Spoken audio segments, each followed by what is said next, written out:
అసలు ఈ కంపెనీ పెట్టాలనే థాట్ ఎలా వచ్చిందండి? 17 ఇయర్స్ ఎక్స్పీరియన్స్ ఉన్నటువంటి ఒక ప్రొఫెసర్ అతను నా ఫ్రెండ్. తను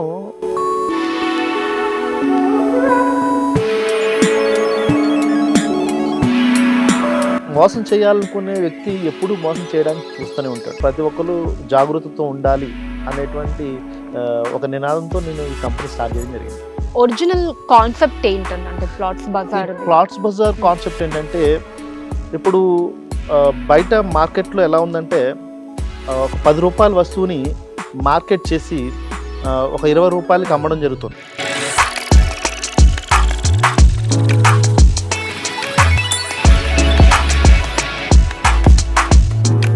అంటే మీ డీలింగ్ ఎలా ఉంటుందండి ప్లాట్స్ బజార్ది? Direct from the landlords or దాని ఓనర్స్ దగ్గర నుంచి ఉంటుందా? అంటే మధ్యలో ఈ మార్కెటింగ్ వాళ్ళు ఎవరు లేకుండా? మధ్యలో మార్కెటింగ్ వాళ్ళంటే ఎవరు ఉంటారండి.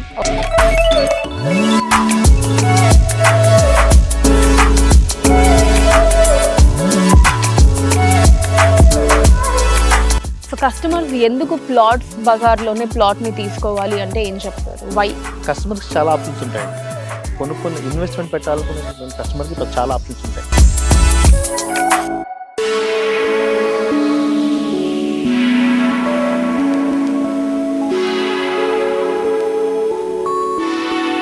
ఓకే, సో అన్ని కంపేర్ చేసి చూసుకోమంటారు మనకి, కదా యాడ్ లాగా కంపేర్ చేసి.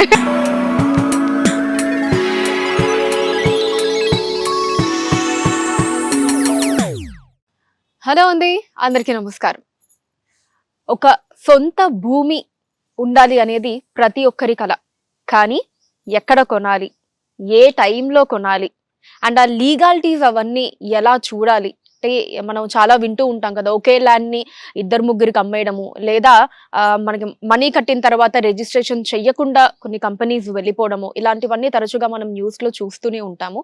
మరి వీటి బారిన పడకుండా మనల్ని మనం ఎలా కాపాడుకోవాలి? ఒక మంచి ల్యాండ్ని, అంటే అన్ని లీగాలిటీస్ కావచ్చు, అన్ని అప్రూవల్స్ ఇలా ఉండేటటువంటి ల్యాండ్ని మనం ఎలా సెలెక్ట్ చేసుకోవాలి అనేది ఖచ్చితంగా అందరికీ ఒక క్వశ్చన్ మార్క్.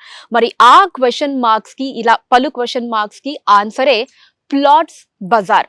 సో ఇది వన్ స్టాప్ సొల్యూషన్ అని చెప్పుకోవచ్చండి. వీళ్ళ దగ్గరికి మనం వెళ్తే చాలు, సో మన రిక్వైర్మెంట్స్ని తెలుసుకొని, అంటే మనం ఏ బడ్జెట్లో చూస్తున్నాము, ఏ లొకాలిటీ అనుకుంటున్నాము, సో ఇలా అన్నీ కూడా డీటెయిల్స్ మన దగ్గర నుంచి వాళ్ళు తీసుకోవడం జరుగుతుంది. మన రిక్వైర్మెంట్స్కి 100% మ్యాచ్ అయ్యేటటువంటి ల్యాండ్స్ని మనకి ఇవ్వడం జరుగుతుంది. సో వీటిలో గనక మనం ఇన్వెస్ట్మెంట్ చేసుకుంటే గనక మన భావి తరాలకు కావచ్చు, ఈవెన్ మనకి ఫ్యూచర్లో ఎప్పుడైనా మంచి రిటర్న్స్ గనక మనం ఆశిస్తున్నట్లయితే, సో దానికి తగ్గట్టుగా బెస్ట్ ప్లాట్స్ని వీళ్ళు మనకి సజెస్ట్ చేయడం జరుగుతుంది. అండ్ ఎస్, మరిన్ని డీటెయిల్స్ దీనికి సంబంధించి మాట్లాడడానికి ఇప్పుడు మనతో పాటు plots bazaar managing director Shivraj garu ఉన్నారు. వారితో మాట్లాడదాం. నమస్కారం శివరాజ్ గారు, ఎలా ఉన్నారండి? బాగున్నానండి, మీరు ఎలా ఉన్నారు? గ్రేట్ అండి, ఫైన్. సో శివరాజ్ గారు, ఫస్ట్ ఆఫ్ ఆల్ అంటే నేను ఇంట్రడక్షన్ లో చెప్పినట్టు కంపెనీ గురించి ఒక ఓవర్ వ్యూ అయితే నేను ఇవ్వడం జరిగింది. బట్ మరిన్ని డీటెయిల్స్ మీ ద్వారానే ఇప్పుడు మాట్లాడి తెలుసుకోబోతాను నేను. సో ఫస్ట్ ఆఫ్ ఆల్ అసలు ఈ కంపెనీ పెట్టాలనే థాట్ ఎలా వచ్చిందండి? అసలు ప్రీవియస్ ప్లాట్స్ బజార్, నేను ఒక ఫ్యాకల్టీని యాక్చువల్గా. So almost 8-9 years of experience నాది. నేను ఫ్యాకల్టీ వర్క్ చేసేటప్పుడు నా ఒక ఫ్రెండ్ ఉండేవాడు. సో ఒక పేరు చెప్పడం దానికి గాను, ఒక ఇంజనీరింగ్ కాలేజ్లో ఆల్మోస్ట్ ఒక 17 ఇయర్స్ ఎక్స్పీరియన్స్ ఉన్నటువంటి ఒక ప్రొఫెసర్ అతను నా ఫ్రెండ్. తను నన్ను అడిగాడు మాట ఒకరోజు, నేను ఇట్లా ల్యాండ్ కొందాం అనుకుంటున్నాను, ఇట్లా నీకు చాలా రోజుల నుంచి సేవింగ్స్ చేస్తున్నాను, కొంత అమౌంట్ ఉంది నా దగ్గర, ల్యాండ్ కొందాం అనుకుంటున్నాను, ఎక్కడ కొంటే బాగుంటుంది అని నన్ను అడిగాడు. అప్పటికి నేను ఈ బిజినెస్లో లేను, సో నేనేమి సజెస్ట్ చేయలేదు, ఎందుకంటే నాకు దీని గురించి ఏమీ నాలెడ్జ్ లేదు. సో అందుకోసం అని చెప్పేసి నేను ఇతనికి ఏం సజెస్ట్ చేయలేదు. అయితే ఒకరోజు తను వెళ్ళే దారిలోనే ఒక వెంచర్ చూసుకుని ఆ వెంచర్లో ప్లాట్ కొనుక్కోవడం జరిగింది. ప్లాట్ కొన్న తర్వాత ఒక 3 months వరకు రిజిస్ట్రేషన్ కాలేదు, 4 months వరకు కాలేదు. అరే 3-4 months అయిపోయింది, ఇంకా రిజిస్ట్రేషన్ కాలేదని చెప్పేసి ఆఫీస్కి వెళ్ళాడు. ఆఫీస్ కూడా లేదు అక్కడ, ఆఫీస్ కూడా షట్ డౌన్ అయిపోయింది. సో సరే ల్యాండ్ ఎక్కడికి పోయింది, ల్యాండ్ అక్కడే ఉంటుంది కదా. ల్యాండ్ దగ్గరికి వెళ్తే అప్పటికే అక్కడ ఒక 40-50 మంది నాన్ సెన్స్ చేస్తూ ఉన్నారు. ఒక్కొక్క ప్లాట్ని 4-5కి అమ్మాడు ఆయన. దాంతోపాటు అందులో ఉన్నటువంటి లీగాలిటీ కూడా లేదు, ఆ ప్రాజెక్ట్లో లీగాలిటీ కూడా లేదు. సో జస్ట్ వాళ్ళు ఒక పిక్చర్ పెట్టారంతే. సో ఇక్కడ ఒక వెంచర్ వేస్తున్నాము అని చెప్పేసి ఒక ఫేక్ ఇన్ఫర్మేషన్తోని ఒక వెంచర్ వేసి అమ్మేసుకుని వెళ్ళిపోయినారు. సో కొనుక్కున్నటువంటి వ్యక్తులు దాదాపుగా ఒక 300 పైగా వ్యక్తులు ఉన్నారు. ఆ రోజు అక్కడికి వచ్చిన మంది 40-50 మంది ఎవరైతే కొంచెం బ్యాక్గ్రౌండ్ ఉండి వాళ్ళు ఫైట్ చేసి ఇది మా ల్యాండ్, ఈ జాగా మాది అని చెప్పేసి లాక్కోవడం జరిగింది. సో ఇతను అయితే ప్రొఫెసర్, నాకు తెలిసిన పర్సన్, అతను ప్రొఫెసర్. సో అతను ఏం చేస్తాడు, 10 మందిని వేసుకుని వెళ్ళి 10 రోజులు అక్కడ కూర్చుండడానికి ఇక్కడ మళ్ళీ జాబ్ పోతుంది కదా. సో పోలేడు. సో ఎవరికన్నా చెప్పినా పరువు కూడా పోతుంది.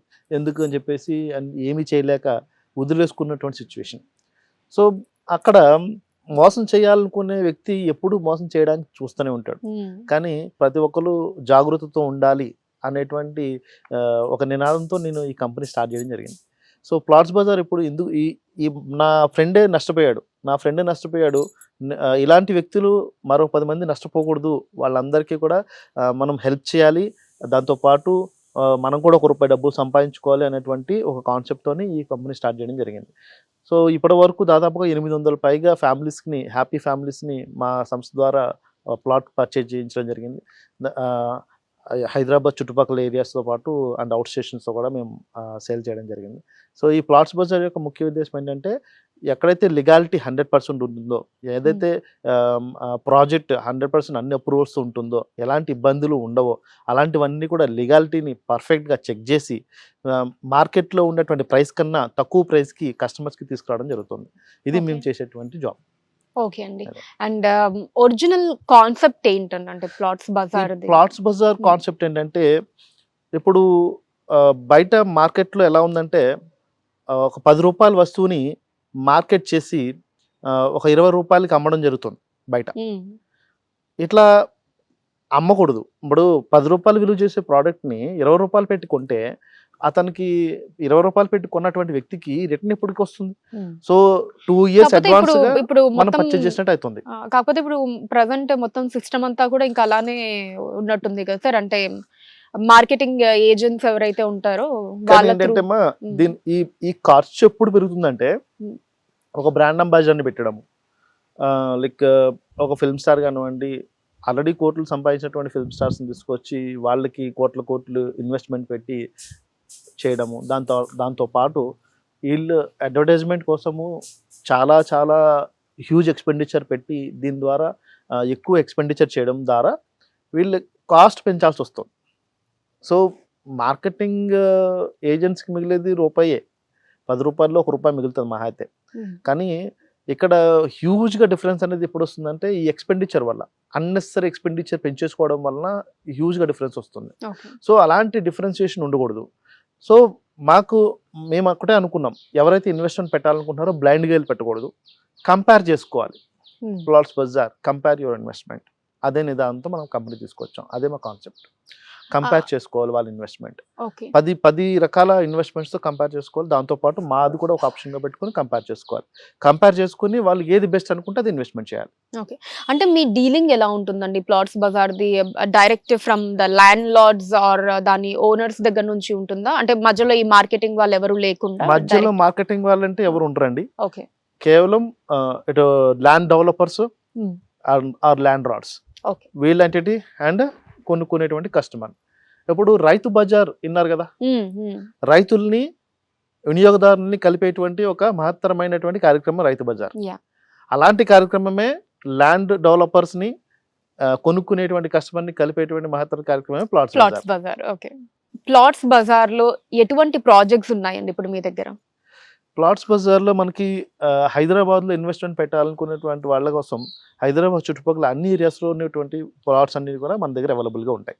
లైక్ షాద్ నగర్ కానివ్వండి, highest investors in Hyderabad going to the Shadnagar అనేది. ఎందుకంటే షాద్ నగర్కి కనెక్టివిటీ అలా ఉంటుంది. ఒక పక్కన ఎయిర్ కనెక్టివిటీ కానివ్వండి, ఎయిర్పోర్ట్ కనెక్టివిటీ, ఇంకో పక్కన లైక్ రోడ్ కనెక్టివిటీ. అదే it's a national highway.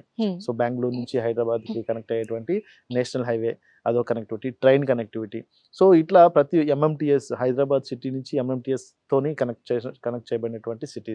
So ఇలా అన్ని విధాలుగా అన్ని కనెక్టివిటీస్ అందుబాటులో ఉన్నటువంటి మంచి ఇన్వెస్ట్మెంట్ చేయగలిగినటువంటి ప్రాంతం షాద్ నగర్. అలాగే ప్రతి ఒక్క ప్రాంతం, షాద్ నగర్ కానివ్వండి, సదాశివపేట కానివ్వండి, యాదాద్రి కానివ్వండి, షాబాద్ కానివ్వండి, సో హైదరాబాద్లో ఉన్నటువంటి అన్ని ఏరియాస్లో మన ప్రాజెక్ట్స్ ఉంటాయి. Okay. హైదరాబాద్ ఉన్నటువంటి అన్ని ఏరియాస్లో మన ప్రాజెక్ట్స్ ఉంటాయి. ఏ ప్రాంతంలో ఇన్వెస్ట్మెంట్ చేయాలనుకున్న వాళ్ళైనా కూడా మాతో పాటు వచ్చి కంపేర్ చేసుకోవచ్చు వాళ్ళ Okay. ఇన్వెస్ట్మెంట్. Okay. అంటే అంటూ ఉంటారు కదా నార్త్ ఈస్ట్ ఇట్లా అని చెప్పి. సౌత్ సో అంటే మనకి Shadnagar, okay. So east అంటే మనకి యాదాద్రి, అవును. ఇటు మనం వెస్ట్ అంటే మన Mumbai highway Hmm. Sadashivpet. Hmm. So ఇప్పుడు మనకి సదాశివపేట కంపేర్ చేసుకున్నట్టయితే సదాశివపేట కూడా మంచి గ్రోత్ ఉన్నటువంటి ఏరియా. ఇప్పుడు మనం హైదరాబాద్ గ్రోత్ని ఒక ఫిల్టర్ చేస్తే, సో ఫస్ట్ మనం జూబ్లీహిల్స్ పంజాగుట్ట తీసుకుందాం. మన national highway Sadashivpet highway start అయ్యింది పంజాగుట్ట నుంచి కదా. సో పంజాగుట్ట దగ్గర తీసుకుందాం, దానికి ఆనుకుని బంజారా హిల్స్, కొంచెం ముందుకు వస్తే అమీర్పేట, జూబ్లీ హిల్స్ దానికి ఆనుకుని ఉంటుంది. సో ఇంకొంచెం ముందుకు వస్తే మన కూకట్పల్లి ఏరియా, దానికి ఆనుకొని మాదాపూర్, అటు హైటెక్ సిటీ. ఇంకొంచెం ముందుకు వస్తే లింగంపల్లికి ఆనుకొని గచ్చిబౌలి. ఇంకొంచెం ముందుకు వస్తే పటాన్ చెరువుకి ఆనుకొని కోకాపేట. సో అలా ఇంకొంచెం ముందుకు వస్తే సంగారెడ్డికి ఆనుకొని శంకర్పల్లి. అవన్నీ కూడా అట్ స్ట్రెచ్ ఈ హైవేకి ఆనుకుని ఉంటాయి. మీరు మిగతా హైవేలో ఏ హైవేలో మీరు ట్రావెల్ చేసినా కూడా ఒక ఊరు దాటిన ఫీలింగ్ వస్తుంది. సదాశివపేట హైవే మీరు ఏదైతే ముంబై హైవేలో మనం ముందుకెళ్తా ఉంటామో మన ఊరు దాటిన ఫీలింగ్ రాదు. సంగారెడ్డి వరకు కూడా ఎక్స్పాండ్ అయిపోయి ఉంది సిటీ. సో దానికోసం దాని నెక్స్ట్ ఎక్స్పాన్షనే సదాశివపేట. సో ఇప్పుడు గచ్చిబౌలిలో కొనుక్కోలేదు మనం ప్లాట్, అయ్యో మనం ఒక 10 సంవత్సరాల క్రితం గచ్చిబౌలిలో కొనుక్కుంటే బాగుండే అనుకునేటువంటి వ్యక్తులు వందల కొద్ది వేల కొద్ది ఉంటారు, రైట్? అలాంటి వ్యక్తుల కోసం సదాశివపేట. ఇప్పుడు రేపొద్దున గచ్చిబౌలి లాగా మారబోయేటువంటి ప్రాంతాలు అవి, శంకర్పల్లి లాంటి లాగా మారబోయేటువంటి ప్రాంతాలు అవి, కోకాపేట లాగా మారబోయేటువంటి ప్రాంతాలు అవి. సో అలాంటి ప్రాంతాల్లో మనం ఇన్వెస్ట్మెంట్ పెట్టుకున్నట్టయితే రేపన్న రోజున ఇప్పుడు మనం పెట్టేది మహా అయితే 20 లక్షలు లేదంటే 50 లక్షలు, రేపొద్దున అది 2 కోట్ల నుంచి 5 కోట్ల వరకు వెళ్ళేటువంటి అవకాశం ఉన్నటువంటి ప్రాంతాల్లో మనం ఇస్తున్నాం. హైవేకి ఆనుకుని ఉన్నటువంటి ప్రాజెక్టులు. సో బాగా డెవలప్మెంట్, చుట్టుపక్కల ఉన్నటువంటి ఎస్ఈజెడ్లు అనౌన్స్ చేసినటువంటి ఏరియాస్లో అండ్ చుట్టుపక్కల బాగా రిప్యూటెడ్ కంపెనీస్ ఎస్టాబ్లిష్మెంట్స్ చేయడం కోసం ల్యాండ్ అక్విజిషన్ చేసుకునేటువంటి ప్రాంతాల్లో, అలాంటి ప్రాంతాల్లో మనం ఈ వెంచర్స్ అనేవి వేయడం జరిగింది. సో వాళ్ళు మనం ఇచ్చేటువంటి ప్రైస్ కూడా ది బెస్ట్ ప్రైస్ ఇస్తాము అండ్ వాళ్ళు కంపేర్ చేసుకోవచ్చు. ఓకే. అండ్ కస్టమర్స్కి వచ్చేటటువంటి బెనిఫిట్స్ ఏంటండి మీ దగ్గర ప్లాట్స్ కొనుక్కున్నటువంటి కస్టమర్కి మనం ల్యాండ్ డెవలప్మెంట్ విషయంలో తీసుకున్నట్టయితే, సో చుట్టూ కాంపౌండ్ వాల్ ఉంటుందండి, 24/7 సెక్యూరిటీ ఉంటుంది. దాంతోపాటు underground drainage, underground water supply, ఇవన్నీ at par as per the HMDA, as per the DTCP. ఆ వెంచర్ డిటిసిపి అయితే డిటిసిపి అని రేరా, వెంచర్ హెచ్ఎండి అయితే హెచ్ఎండిఏ విత్ రేరా. ఆల్ అప్రూవల్స్తోని మనం అన్ని డెవలప్మెంట్స్ చేసి అండ్ 10 సంవత్సరాలు ఫ్రీగా మెయింటెనెన్స్ చేస్తూ ఇస్తాం. మనం మళ్ళీ మెయింటెనెన్స్ ఛార్జ్ అనేది ఎక్స్ట్రా అనేది తీసుకోం. 10 సంవత్సరాల పాటు మెయింటెనెన్స్ అనేది కూడా ఫ్రీ ఆఫ్ కాస్ట్ ఉంటుంది వాళ్ళకి. 10 సంవత్సరాల తర్వాత కూడా అక్కడ ప్లాట్ ఓనర్స్ ఎవరైతే ప్లాట్స్ కొనుక్కుని ఉంటారో వాళ్ళందరికీ ఒక సొసైటీ అనేది క్రియేట్ చేస్తాం, దాన్ని కూడా రిజిస్టర్ చేస్తాం. సొసైటీ క్రియేట్ చేసి దాన్ని రిజిస్టర్ చేసి వాళ్ళ మెయింటెనెన్స్ బాధ్యతలు అనేది ఆ సొసైటీకి అప్పగించడం జరుగుతుంది 10 సంవత్సరాల తర్వాత. ఇవి మనం ఇచ్చేటువంటి ఫెసిలిటీస్ ప్లాట్ కొనుక్కునేటువంటి ప్రతి ఒక్క ఇన్వెస్టర్కి. సో కస్టమర్స్ ఎందుకు ప్లాట్స్ బజార్లోనే ప్లాట్ని తీసుకోవాలి అంటే ఏం చెప్తారు? వై? కస్టమర్కి చాలా ఆప్షన్స్ ఉంటాయండి. కొనుక్కొని ఇన్వెస్ట్మెంట్ పెట్టాలనుకునేటువంటి కస్టమర్కి చాలా ఆప్షన్స్ ఉంటాయి. సో అలాంటి ఆప్షన్స్లో మనం ఒక ఆప్షన్ ఇస్తున్నాం. సో వాళ్ళని కంపేర్ చేసుకోమంటున్నాం. సో ఇప్పుడు ఇన్వెస్ట్మెంట్ పెట్టాలనుకునేటువంటి కస్టమర్ బ్లైండ్గా వెళ్ళి ఒక దగ్గర నచ్చింది కదా అని చెప్పేసి కొనుక్కోకుండా 4 కంపేర్ చేసుకోవడం వలన అతనికి ఏం నష్టం రాదు. సో మిగతా కూడా కంపేర్ చేసుకుని దానికన్నా అతను చూసిందే బాగుంది అనుకుంటే దాంట్లోనే కొనుక్కోవచ్చు. కానీ మేము ఇచ్చేటువంటి లీగాలిటీ 100% లీగాలిటీ, మేము ఇచ్చేటువంటి లీగాలిటీ కానివ్వండి, మేము ఇచ్చేటువంటి డెవలప్మెంట్స్ కానివ్వండి, మేము ఇచ్చేటువంటి ట్రాన్స్పరెన్సీ సిస్టమ్ కానివ్వండి, మేము ఇచ్చేటువంటి లింక్ డాక్యుమెంట్స్ కానివ్వండి అండ్ ప్రొసీజర్ కానివ్వండి అండ్ పేమెంట్ కూడా చాలామంది మీకు 50% ఆన్లైన్ లేదంటే 50% క్యాష్ అడుగుతుంటారు. మేము అలా అడగం, 100% వాళ్ళు ఆన్లైన్ ట్రాన్స్ఫర్ చేసుకోవచ్చు. సో కంప్లీట్ ట్రాన్స్పరెంట్ సిస్టమ్ ఉంటుంది. మన వెబ్సైట్ చూసుకున్నట్టయితే ఒక ప్లాట్ మీద క్లిక్ చేస్తే ఆ ప్లాటు ఎవరి పేరు బుక్ అయిందో వాళ్ళ పేరుతో సహా కనిపిస్తుంది. ఇప్పుడు కస్టమర్కి ఎక్కడ ఇబ్బంది ఉంటుందండి? కొనుక్కున్న కస్టమర్కి తను కొనుక్కున్న తర్వాత రిజిస్ట్రేషన్ అయ్యి డాక్యుమెంట్ వచ్చి ఈసీ వచ్చేంత వరకు భయంగా ఉంటుంది కొంచెం. సో వీడు మనకు ఒక్కడికి అమ్మాడా ఇంకొకటికి అమ్మాడా తెలియదు ఆ విషయం మనకి. బట్ దానికోసమే ఈ సిస్టమ్ అనేది క్రియేట్ చేసాం. ఇక్కడ మన ప్లాట్ మీద క్లిక్ చేస్తే అది ఎవరి పేరు బుక్ అయిందో వాళ్ళ పేరుతో సహా కనిపిస్తుంది. ఇప్పుడు మీరు బుక్ చేస్తారు, విత్ ఇన్ మినిట్ మీ పేరు కనిపిస్తుంది అందులో. సో అప్పుడు మీకు ధైర్యంగా ఉంటుంది, సో ఇది నా పేరు మీద బుక్ అయింది. ఇప్పుడు ఫర్ ఎగ్జాంపుల్ మీ మీద బుక్ అయింది, రేపొద్దున మీ పేరు కాకుండా ఇంకొకరి పేరు చూపిస్తే మీరు ఊరుకుంటారా? ఊరుకోం కదా. సో ట్రాన్స్పరెంట్ సిస్టమ్ అనమాట. సో రేపే కాదు మీరు రిజిస్ట్రేషన్ అయ్యి మీ డాక్యుమెంట్ మీ చేతికి వచ్చేంత వరకు మీకు ఇక్కడ సిస్టమ్ అనేది మీతో పాటు ఉంటుంది. ఆ ప్లాట్ మీ పేరు మీద ఆల్రెడీ రిజిస్టర్ అయి ఉంది అనేది. అనే Okay. దానికోసం భరోసా కోసం. సో ఇది మార్కెట్లో ఇంకెక్కడ దొరకదండి. మార్కెట్లో మరొక వ్యక్తి ఎక్కడక్కడ ఇంత ట్రాన్స్పరెంట్ సిస్టమ్ మెయింటైన్ చేస్తలేరు.